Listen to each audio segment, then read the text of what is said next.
Hello दोस्तों, स्वागत है आप सभी का हमारे YouTube चैनल एग्जाम बार में। आज 5 जनवरी है और देखते हैं कि आज के करंट अफेयर में किन किन टॉपिक पे हमको डिटेल में बात करना है। हम बात करेंगे अयोध्या श्री राम मंदिर के बारे में, जो कि इनमें कुछ विशेषताएं हैं जो कि श्री राम मंदिर ट्रस्ट द्वारा जारी की गई हैं और वो हमारे एग्जाम के पॉइंट ऑफ व्यू से भी बहुत इंपॉर्टेंट है, तो इसके बारे में हम लोग डिटेल में जानेंगे। फिर बात करेंगे स्वदेश दर्शन योजना, ये न्यूज में क्यों बना हुआ था, एक प्रकार से इसका रिवीजन होने वाला है। उसके बाद हम बात करेंगे प्रेरणा कार्यक्रम, जानेंगे कि ये क्या है। उसके बाद हम बात करेंगे एग्रीस्टैक योजना के बारे में कि ये क्या है, ये न्यूज में क्यों बना हुआ था। वर्ष 2024 के 6 महत्वपूर्ण अंतरिक्ष मिशन हैं जिसके बारे में हम लोग को जानना है और एग्जाम के पॉइंट ऑफ व्यू से ये बहुत इंपॉर्टेंट है और एग्जामिनेशन हॉल में ये हमारा साइंस एंड टेक का पोर्शन कवर करेगा। उसके बाद हम बात करेंगे राष्ट्रीय खेल प्रोत्साहन पुरस्कार 2023 के बारे में और अंत में किर्गिस्तान न्यूज में क्यों बना हुआ था इसके बारे में जानेंगे और एग्जामिनेशन हॉल में ये हमारा वर्ल्ड ज्योग्राफी का पोर्शन कवर करेगा, तो इसलिए ये भी बहुत ही इंपॉर्टेंट है। तो चलिए शुरुआत करते हैं आज के करंट अफेयर के प्रश्न के साथ। आज का प्रश्न है, हाल ही में आपदा की पूर्व चेतावनी के लिए किस राज्य सरकार द्वारा राहत वाणी केंद्र का उद्घाटन किया गया? Recently which state government inaugurated राहत वाणी केंद्र for early warning of disaster? आपके ऑप्शन है उड़ीसा, हिमाचल प्रदेश, महाराष्ट्र या फिर उत्तर प्रदेश। अगर आपको इसका राइट आंसर पता है तो आप कमेंट सेक्शन में जरूर मेंशन करें। चलिए आगे बढ़ते हैं और बात करते हैं राष्ट्रीय और अंतरराष्ट्रीय के शॉर्ट न्यूज यानी कि वन लाइनर करंट अफेयर के बारे में। तो बता दें कि पहला पॉइंट है, प्रधानमंत्री नरेंद्र मोदी 6-7 जनवरी 2024 को जयपुर के राजस्थान अंतरराष्ट्रीय केंद्र में आयोजित पुलिस महानिदेशकों के अखिल भारतीय सम्मेलन 2023 में पार्टिसिपेट करेंगे। तो आपको ध्यान रखना होगा कि पुलिस महानिदेशकों का जो अखिल भारतीय सम्मेलन हुआ है वो कहां पे हुआ है, वो जयपुर में हुआ है। नेक्स्ट पॉइंट की बात करें, भारतीय खिलौना उद्योग में वित्त वर्ष 2014-15 की तुलना में वित्त वर्ष 2022-23 में उल्लेखनीय वृद्धि देखी गई है। इस दौरान इंपोर्ट में 52% की गिरावट और एक्सपोर्ट में 239% की बढ़ोतरी देखी गई है। ये बहुत ही इंपॉर्टेंट डेटा है, इसको आप ध्यान रखेंगे। घरेलू बाजार में उपलब्ध खिलौने की समग्र गुणवत्ता का विकास हुआ है। रिपोर्ट से पता चला है कि वर्ष 2014 से 20 तक के 6 वर्षों की अवधि में सरकार के प्रयासों के कारण खिलौना विनिर्माण इकाइयों की संख्या दुगनी हो गई है। नेक्स्ट पॉइंट की बात करते हैं, भारतीय विज्ञान कांग्रेस जिसका आयोजन प्रतिवर्ष 3 जनवरी को किया जाता है, देश में वैज्ञानिकों और विज्ञान की छात्रों की सबसे बड़ी सभा है जो कि स्थगित कर दी गई है। कोविड-19 महामारी के प्रकोप के बाद 2 वर्षों यानी कि 2021 और 22 को छोड़कर भारतीय विज्ञान कांग्रेस 1914 से हर साल आयोजित की जाती रही है। कांग्रेस का 108वां संस्करण 3 से 7 जनवरी 2023 तक नागपुर में आयोजित किया गया था, ये आप ध्यान रखे रहिएगा। नेक्स्ट पॉइंट की बात करते हैं, केरल की राज्यपाल आरिफ मोहम्मद खान ने राम मंदिर एक साझी विरासत कुछ अनसुनी बातें, ये एक पुस्तक है, राम मंदिर राष्ट्र मंदिर एक साझी विरासत कुछ अनसुनी बातें, उसका विमोचन किया है और इस पुस्तक के लेखक गीता सिंह और आरिफ खान भारती हैं, ये आप ध्यान रखे रहिएगा। नेक्स्ट पॉइंट की बात करें, रिलायंस इंडस्ट्री की जामनगर रिफाइनरी ISCC प्लस प्रमाणित रासायनिक रूप से पुनर्नवीकरणीय यानी कि रिसाइक्लिड पॉलीमर का उत्पादन करने वाली भारत की पहली रिफाइनरी के रूप में एक ऐतिहासिक उपलब्धि प्राप्त की है। भारत ने संयुक्त राष्ट्र सांख्यिकी आयोग के सदस्य के रूप में अपना 4 साल का कार्यकाल शुरू किया है। बता दें कि संयुक्त राष्ट्र सांख्यिकी आयोग की स्थापना 1947 में हुई थी और यह एक वैश्विक सांख्यिकी प्रणाली का सर्वोच्च निकाय है जिसका मुख्यालय न्यूयॉर्क में स्थित है।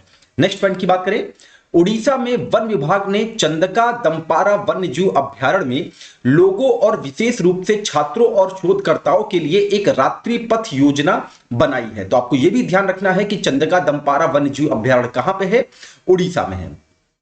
नेक्स्ट पॉइंट की बात करें, वरिष्ठ राजनयिक रणधीर जायसवाल को भारतीय विदेश मंत्रालय का नया प्रवक्ता बनाया गया है। अरिंदम बागची ये संयुक्त राष्ट्र के प्रवक्ता बने हैं, तो उनके स्थान पे रणधीर जायसवाल को भारतीय विदेश मंत्रालय का नया प्रवक्ता बनाया गया है। और नेक्स्ट पॉइंट की बात करते हैं अब, शास्त्रीय नृत्यांगना और कोरियोग्राफर जिनका नाम है वसंत लक्ष्मी नरसिम्हाचारी को चेन्नई में शुरू संगीत अकादमी के 17वें नृत्य महोत्सव में नृत्य कला निधि पुरस्कार से सम्मानित किया गया। नेक्स्ट पॉइंट, न्यायमूर्ति BR गवई को सुप्रीम कोर्ट कानूनी सेवा समिति का अध्यक्ष नियुक्त किया गया है, ये आप ध्यान रखिए रहिएगा। आत्मनिर्भर भारत उत्सव 2024, इसका आयोजन कहां पे हो रहा है? नई दिल्ली में ये आयोजित किया जा रहा है, ये आप ध्यान रखें।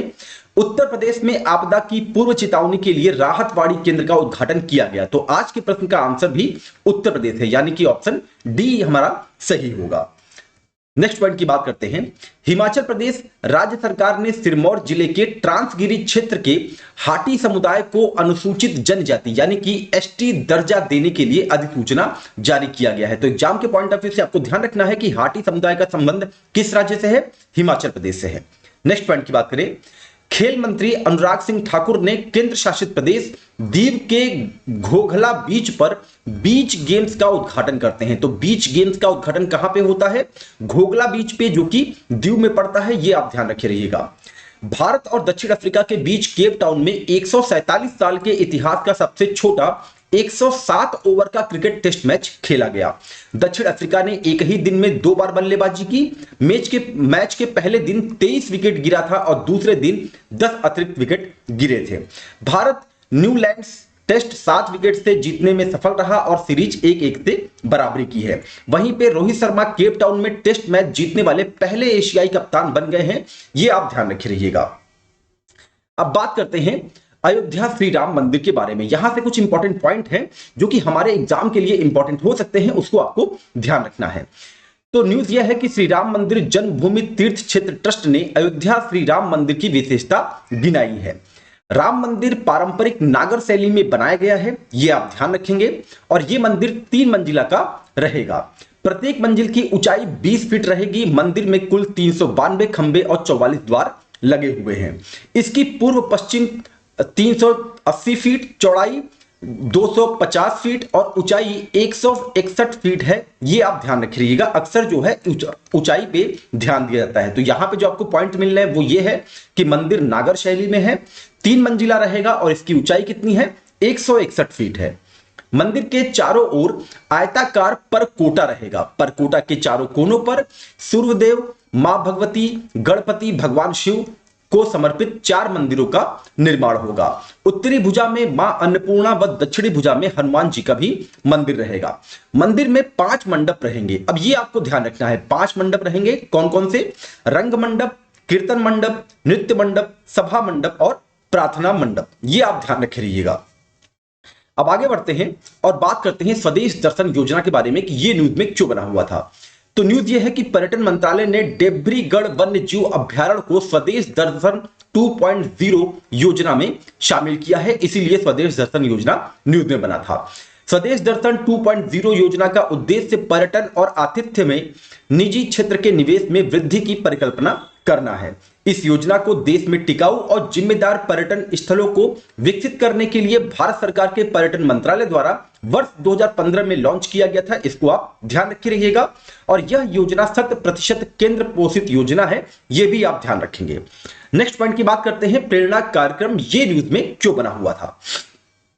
तो न्यूज ये है कि भारत सरकार के शिक्षा मंत्रालय के स्कूल शिक्षा और साक्षरता विभाग ने प्रेरणा अनुभव पर आधारित एक शिक्षा कार्यक्रम की शुरुआत की है, जिसका उद्देश्य सभी प्रतिभागियों को एक सार्थक, अद्वितीय, प्रेरणादायक अनुभव प्रदान करना है, जिससे उन्हें नेतृत्व के गुणों के साथ साथ सशक्त बनाया जा सके। प्रेरणा भारतीय शिक्षा प्रणाली के सिद्धांतों और मूल्य आधारित शिक्षा के दर्शन को जोड़ने की गहरी प्रतिबद्धता से प्रेरित है, जो राष्ट्रीय शिक्षा नीति 2020 की आधारशिला है।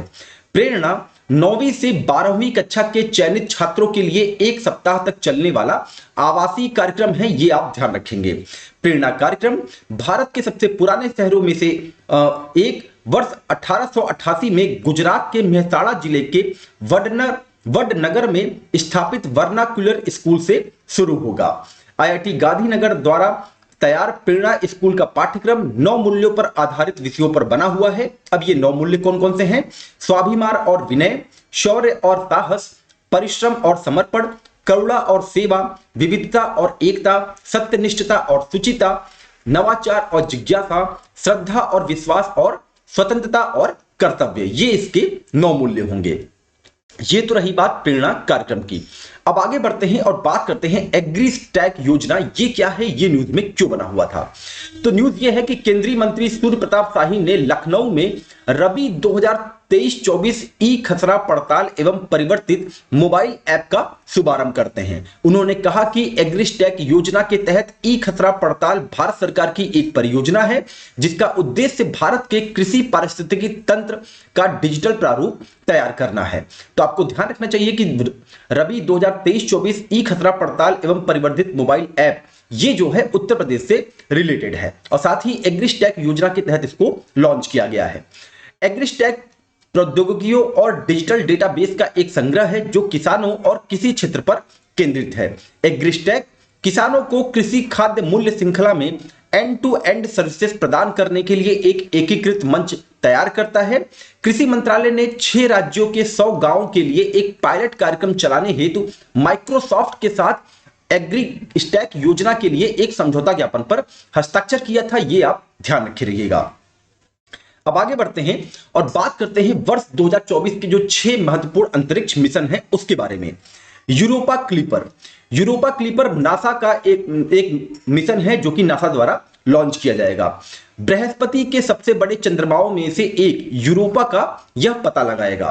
तो यूरोपा किसका चंद्रमा है? बृहस्पति ग्रह का है, इसको भी आप ध्यान रखें। यूरोपा पृथ्वी के चंद्रमा से थोड़ा छोटा है, इसकी सतह बर्फ से बनी हुई है। यह मिशन यूरोपा जैसे समुद्री संसार को समझने की आशा रखने वाले वैज्ञानिकों के लिए स्थिति बदल देगा। अब बात करते हैं आर्टेमिस 2 के बारे में। तो आर्टेमिस कार्यक्रम, जिसका नाम ग्रीक पौराणिक कथाओं में अपोलो की जुड़वा बहन के नाम पर रखा गया है, नासा की चंद्रमा पर वापस जाने की योजना है।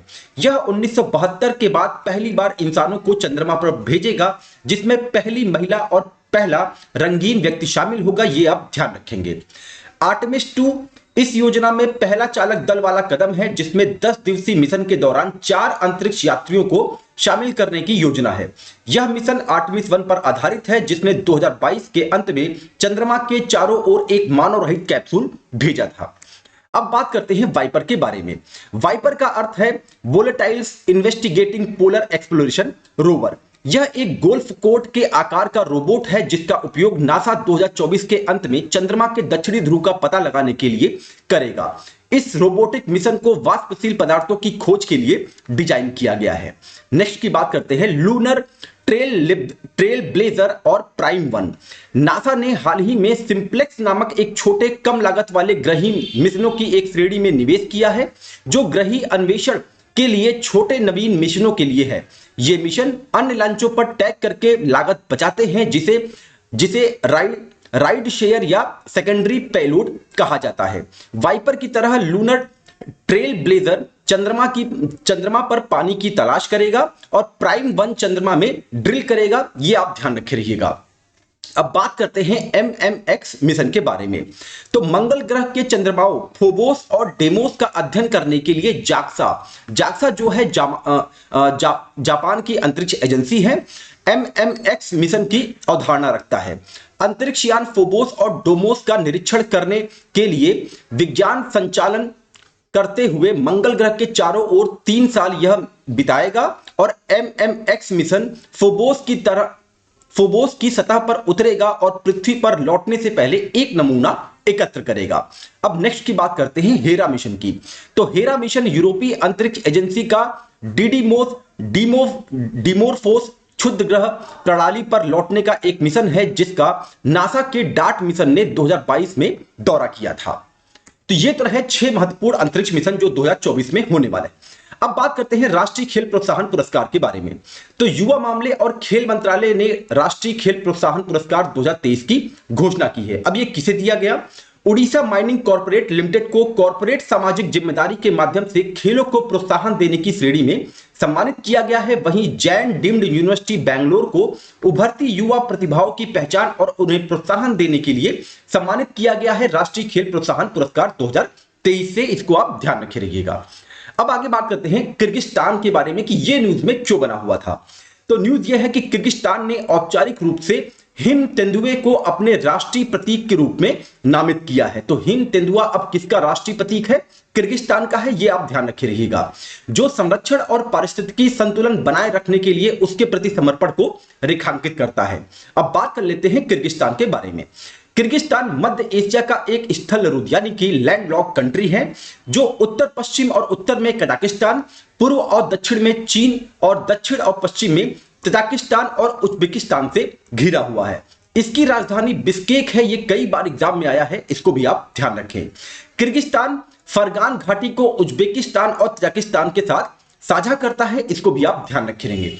तो ये तो रहा आज का करंट अफेयर। अगर ये एग्जाम के पॉइंट ऑफ व्यू से आपको इंपॉर्टेंट लगा हो तो आप हमारे चैनल को अपने दोस्तों के बीच में जरूर शेयर करिए। चलिए मिलते हैं अपने अगले टॉपिक के साथ, तब तक अपना ध्यान रखें। नमस्कार, जय हिंद, जय भारत।